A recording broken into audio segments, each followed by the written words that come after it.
రేయ్ అందరిని దించి సెలవేంట్రా. సార్ సార్ నాకేం పాపమో తెలియదు సార్. నిజం సార్. అరవై వ్యభిచారం మీద జస్ట్ బుక్ రాద్దామని వెళ్ళాను సార్. సెల్ల కూర్చొని రాసుకో. ఇదిగో ఎరువుల కంపెనీ, నీ అమెరికా వాళ్ళని వ్యభిచారం కేసు కింద లోపలికి దోసేశారు. నేను ఎంత చెప్పినా వినిపించుకోవడం లేదు. త్వరగా వచ్చి విడిపించుకో. పేపర్ వాళ్ళకి తెలిసిందనుకో నీ పరువు మొత్తం పోతుంది. ఫోన్ ఇన్స్పెక్టర్కి ఇవ్వు. మాట్లాడండి సార్. హలో, నేను ప్రతిభాదేవి మాట్లాడుతున్నాను. నమస్కారం మేడం. అలాగే అలాగే వెంటనే పంపించేస్తాను. మా వాడిని బయట పంపించడమే కాదు, ఫోన్ చేసిన వాడిని చిత్తకొట్టి లోపల పెట్టండి. అలాగే. నాకేం థ్యాంక్స్ వద్దండి, ఫోన్ పెట్టండి. వస్తానమ్మా, మళ్ళీ కలుద్దాం. బాయ్. ఏం వద్దులే కానీ రా. తమరెక్కడికి బాబు, నీతో కాస్త పనుంది రా. వాడికి అది జరగాల్సిందే.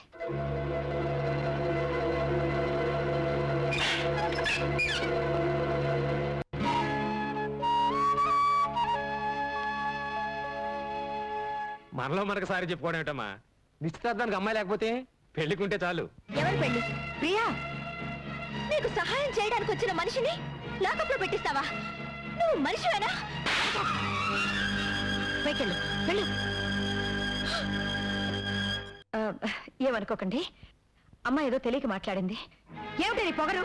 నాకు ఇష్టం లేని పెళ్లి నేను ఎందుకు చేసుకోవాలి? నేను చెప్తున్నాను కాబట్టి. నువ్వు చావమని చెప్తే చచ్చిపోవాలా? ప్రియా, నేను నీ తల్లినే. అందుకే నువ్వు పెట్టిన రొట్టె తినాలి, కట్టమన్న బట్ట కట్టాలి, నువ్వు గీతలు గీతలోనే నడవాలి. నీ చేతిలో రిమోట్ పట్టుకుని నీ ఇష్ట ప్రకారంలో నాడుస్తున్నావు. మన ఇంట్లో కుక్కకున్న స్వేచ్ఛ కూడా నాకు లేదు. నార్మల్, నీ మనసు తెచ్చి నా శరీరంలో పెట్టకు. నా మనసు నాకుంది. వాడవాడ ముక్కు మొహం తెలియని వాడితో చచ్చేదాకా బ్రతకడం కంటే మొన్న పార్టీలో నా వేలి కుంగరం తొడిగి కన్నీళ్లు తుడిచాడే, అతనితో సుఖంగా జీవిస్తాను. ఏమిటో నువ్వు మాట్లాడేది? వాడు ఆ కంటి బెగ్గరతోనా? నీకంటే నువ్వు అనుకున్న ఆ బెగ్గరికే నా మీద ఎక్కువ ప్రేమ ఉందమ్మా. నాకు మొగుడు అనేవాడు పుట్టుంటే అది అతనే. ప్రియా, నిప్పులో దూకుతానంటావా? దూకవే, దూకు.